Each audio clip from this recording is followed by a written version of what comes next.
Hello students. इससे पहले की क्लास में हम दुर्खीम के आत्महत्या के सिद्धांत के कारणों की बात कर रहे थे और हमने देखा सबसे पहले कि मनोव्याधि की अवस्थाएं और आत्महत्या, इसके अलावा इसमें अंतर्गत जो पागलपन और आत्महत्या के कारण जो आत्महत्या के कारण स्पष्ट होते हैं उसके बारे में हमने चर्चा की थी। आत्महत्या एक उन्माद और उन्माद के परिणाम के रूप में आत्महत्या के बारे में हम चर्चा कर चुके थे। इसके बाद दुर्खीम ने उन्माद से संबंधित आत्महत्याओं के 4 प्रकार स्पष्ट किए। उन्होंने उन्मत्त आत्महत्या की बात की, विषादपूर्ण आत्महत्या के बारे में बताया, सम्मोहित आत्महत्या के बारे में बताया और आवेगात्मक आत्महत्या के बारे में बताया। साथ ही उन्होंने यह भी स्पष्ट किया कि बहुत सारी आत्महत्याएं इनके अलावा भी हैं। इन श्रेणियों में जो आत्महत्याएं नहीं आती हैं उन्हें क्या माना जाएगा।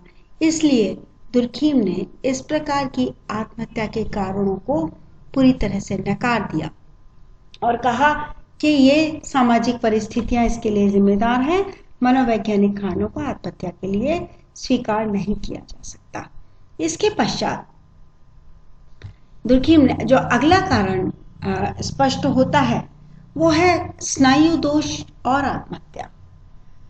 स्नायु दोष क्या होता है? स्नायु दोष या नाड़ी की दुर्बलता एक मानसिक व्याधि होती है, एक बीमारी होती है और मानसिक विकृतियों की जो अवस्थाएं होती हैं उनको स्नायु दोष कहा जाता है। तो जब स्नायु तंत्र पर गहरी चोट लगती है या कोई कठोर मानसिक पीड़ा होती है तो कष्ट का अनुभव होता है और स्नायु का जो रोगी होता है वो छोटी छोटी घटनाओं से उत्तेजित हो जाता है, बहुत ज़्यादा कष्ट का अनुभव करता है और सामान्य घटना से भी दुखी हो जाता है और सामान्य घटना से बहुत ज़्यादा आनंदित हो जाता है। तो इस तरह से जो स्नायु दोष का रोगी होता है वो अन्य लोगों की अपेक्षा सुख और दुख से बहुत जल्दी और बहुत अधिक प्रभावित होता है। तो ऐसी अवस्था में आत्महत्या बहुत ही सहायक होती है और दुर्खीम ने तथ्यों के आधार पर यह सिद्ध करने का प्रयास अवश्य किया है कि पागलपन या स्नायु दोष वास्तव में आत्महत्या के मौलिक कारण नहीं है, लेकिन इन रोगों के प्रभाव से आत्महत्या तभी होती है जब इनके साथ कुछ विशेष सामाजिक दशाएं भी क्रियाशील हों। दुर्खीम निष्कर्ष के तौर पे ये भी कहते हैं कि स्नायु दोष, जो नाड़ी की दुर्बलता है, जो मानसिक दुर्बलता है और पागलपन व्यक्ति को आत्महत्या के लिए प्रेरित करने की दशाएं तो हो सकते हैं, पर आत्महत्या इनका परिणाम हो ये जरूरी नहीं है, आवश्यक नहीं है, बल्कि अनिवार्य नहीं है। इस प्रकार से उन्होंने आत्महत्या के मनोव्याधि के कारण की बात की। तीसरा जो उन्होंने बिंदु लिया वो मद्यपान और आत्महत्या।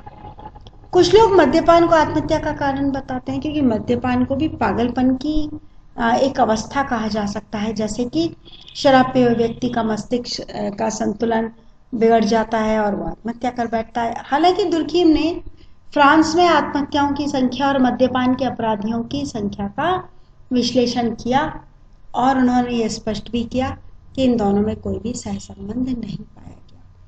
ठीक है, मद्यपान करने वाले व्यक्तियों में और की संख्या में और आत्महत्या करने वाले व्यक्तियों की संख्याओं में कोई सहसंबंध नहीं पाया गया और फ्रांस के जिन प्रदेशों में शराब का सेवन ज्यादा किया जाता है, फ्रांस के दूसरे प्रदेशों में आत्महत्या की दर उनसे ज्यादा पाई जाती है। तो इसी तरह से पोजन प्रांत में सबसे कम आत्महत्या होती है और वहां शराब सबसे अधिक पाई जाती है। इसी तरह जर्मनी के दक्षिण प्रांत में शराब सबसे कम पी जाती है और वहां आत्महत्या की दर कम है क्योंकि वहां कैथोलिक ज्यादा है। कैथोलिक समुदाय के लोगों में आत्महत्या के प्रति झुकाव कम होता है। तो इसलिए मद्यपान को आत्महत्या का कारण नहीं माना जा सकता। दुर्खीम ने इसको पूरी तरह से नकार दिया। उसके पश्चात आत्महत्या के मनोजैविकीय कारणों की बात करते हैं।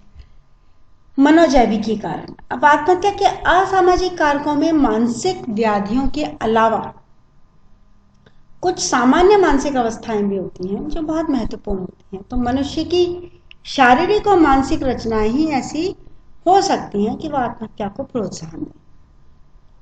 मनोवैज्ञानिक अवस्थाएं और प्रत्यक्षता से प्राप्त गुण भी आत्महत्या के लिए उत्तरदायी हो सकते हैं, लेकिन कुछ लोग प्रजातीय विशेषताओं को भी आत्महत्या में सम्मिलित करते हैं।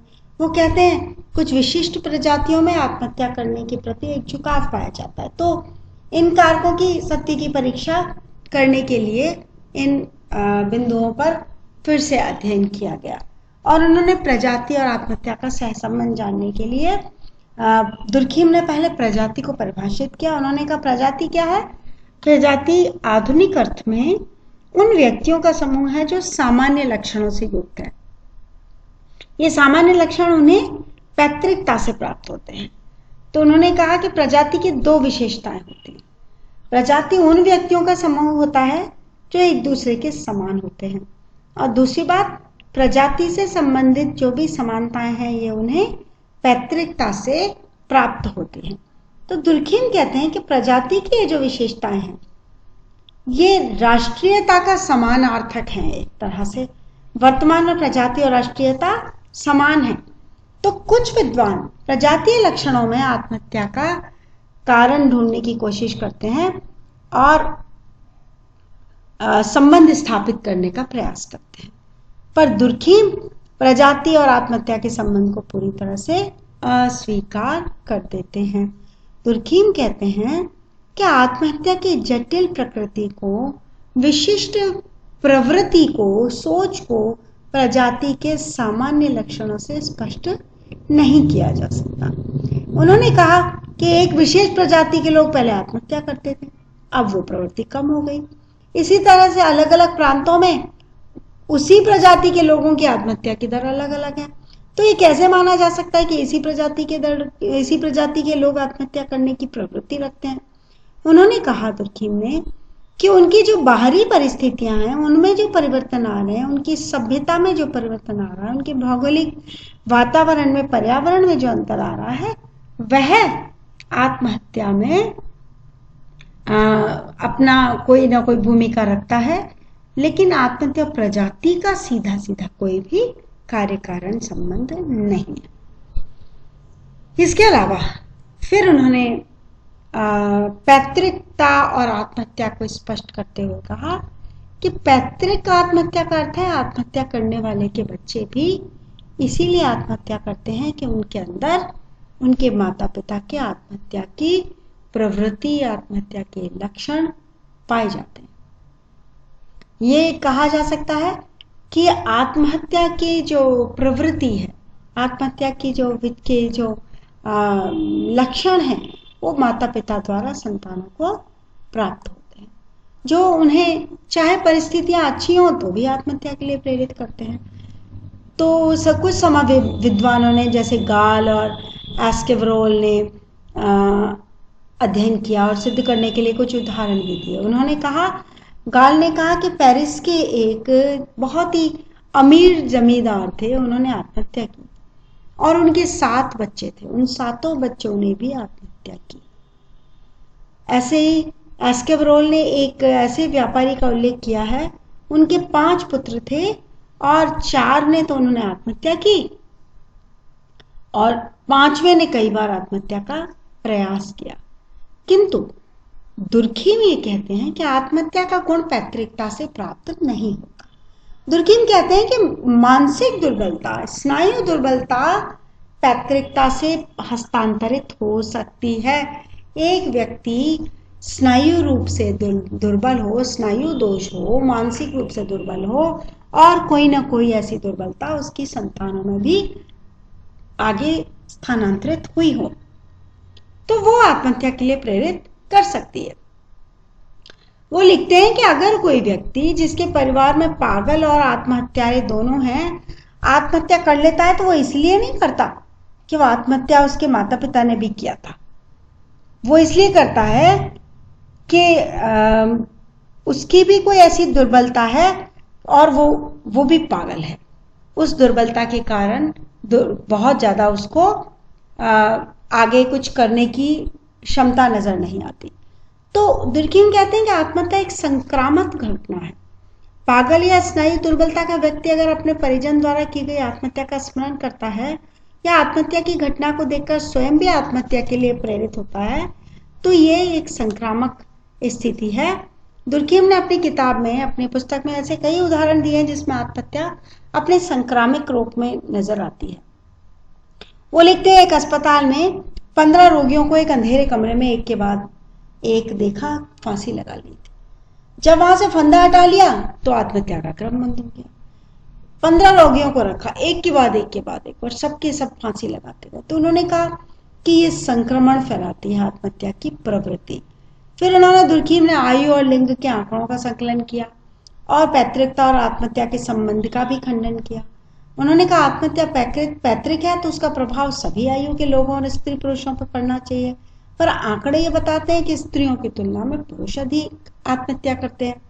तो पैतृकता का प्रभाव बचपन में होता है और आयु बढ़ने के साथ साथ वो कम होता जाता है। तो अगर पैतृकता और आत्महत्या संबंधित है तो बच्चे क्यों नहीं आत्महत्या करते, बड़े क्यों करते हैं, वृद्ध क्यों करते हैं? तो पैतृक गुण हो या प्रजातीय लक्षण। दुर्कheim ने कहा आत्महत्या के लिए केवल सामाजिक परिस्थितियों के संदर्भ में ही वे उत्तरदायी होते हैं, किसी भी स्थिति में अपने आप से वे आत्महत्या के लिए उत्तरदायी नहीं होते। तो बच्चों, आज के लिए तुम्हारे लिए काफी है इतना। कल हम और कारणों के बारे में डिस्कस करेंगे, आत्महत्या की अन्य कारणों के बारे में आगे की कक्षा में डिस्कस करेंगे। अभी तक के लिए इतना ही। धन्यवाद।